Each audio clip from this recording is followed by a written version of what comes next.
Velma, kamusta ka? Velma, sandali. Pwede ba tayo mag-usap? Hindi, ayoko! Wala tayong dapat pag-usapan pa. Hindi, marami akong gustong sabihin sa'yo. Kung ano man yun, ayokong marinig. Sige na, kahit yung mga bata na lang. Gusto ko silang makita, Velma. Parang awa mo na. Ayoko makita mo ang mga anak ko. Tahimik ng buhay nila. Velma, alam ko, malaki galit mo sa akin. Pero hindi ka pwedeng magdesisyon para sa kanila. Tsaka tatay nila ako. May karapatan ako makita sila. Ano sabi mo? Almost 18 years mo silang pinabayaan. Tapos ngayon gusto mo silang makita. Dahil tatay ka nila.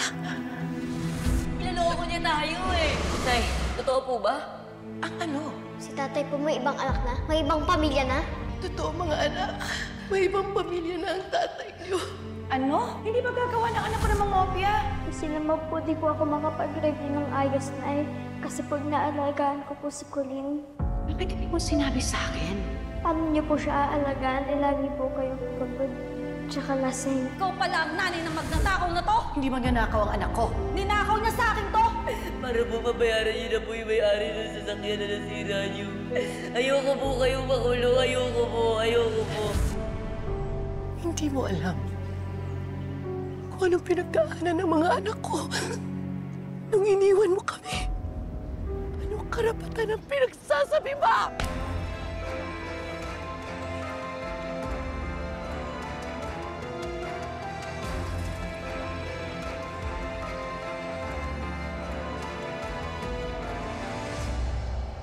Tracking app, di ba? Merong tracking app yung phones natin. What? Don't tell me you're going to track him po. Mom, you can only use that kapag emergency. Oh, well. This is an emergency. Ngayon, ituro mo sa akin kung paano gamitin yung tracking app na yan. Kung hindi, malilintikan ka sa akin.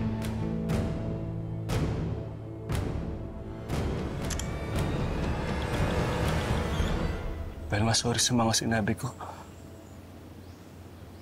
Wala naman akong masamang ibig sabihin. Gusto ko lang talaga makita yung mga anak natin.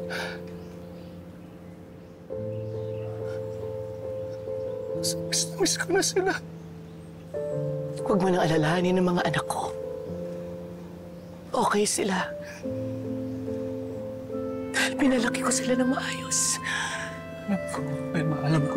Hindi mo sila pinabayaan. Gusto ko lang talaga silang makaharap. Kayo, apat. Gusto ko lang sanang personal na humingi ng tawad sa inyo. Sa lahat ng kasalanan na nagawa ko sa inyo. Huli na para sa lahat ng kukunin. Alam ko. Pero Velma, ngayon lang ako nabigyan ng pagkakataon. Malamang hindi na mauulit yun dahil mamayang gabi babalik na kami ng Canada. Sige na, para tawa mo na. Gusto ko makita si Andeng, si Jeffrey, tsaka si Bunso. Sige na, Velma. Magpakaawa ako sa iyo.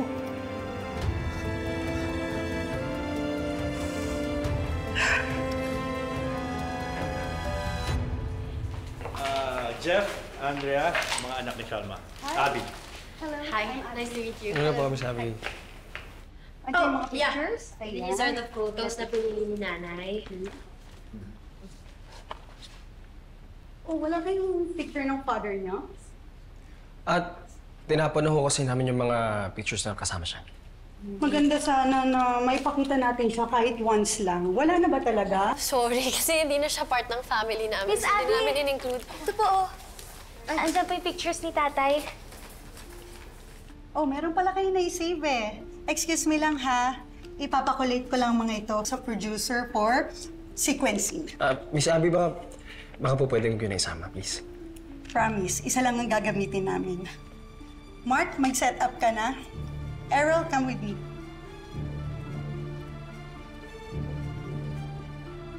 Bitawan mo nga ako! Matagal mo nang pinili sila Hazel at anak niyo! Doon ka na sa kanila! Parang awa mo na. Gusto ko lang makita yung mga bata. Bumalik ka na sa Canada! Wala ka ng pamilya dito sa Pilipinas! Matagal na! Velma, hindi ako babalik ng Canada hanggang di ko sila nakikita. Hindi mo ko bibitawan! Sisigaw ako! Sabi ko na nga ba eh. Mga walang iya kayo. Makipagkita ka pa talaga sa kabit mo, Manuel. Ikaw, Felma. Lakas ng loob mo, kabit ka. Nagtatago ka ng pictures ng tatay mo? Oo, kuya. Bakit naman binigay mo pa kay Miss Abby? Ay, naging part din naman ng buhay natin si tatay, di ba? Bakit natin siya isi-skip? Ano, para bastusin si nanay? Jen. Okay. Nakausap niyo na ba nanay niyo? Dapat kanina pa siya nandito eh. Tumatawag ako sa kanya pero hindi siya nasagot yung phone. Ako tatawag. Tito, baka hindi niya lang napansin. Mabuti pa siguro.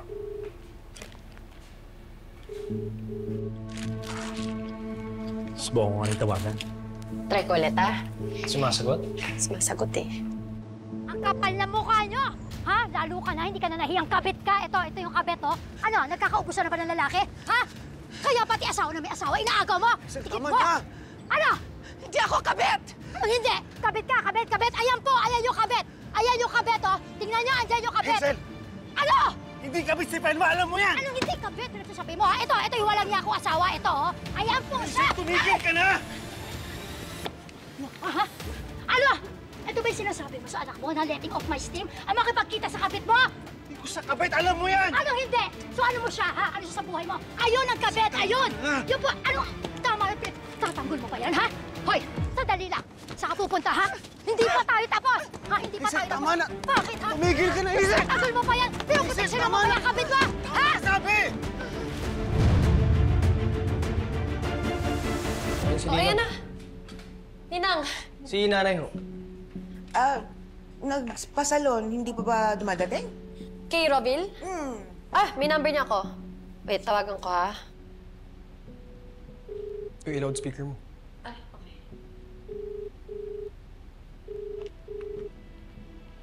Gandang afternoon. Thank you for calling Robles Haven of Beauty and... Rovil, si Andrea to. Andrea Cruz. Si nanay ba andyan pa?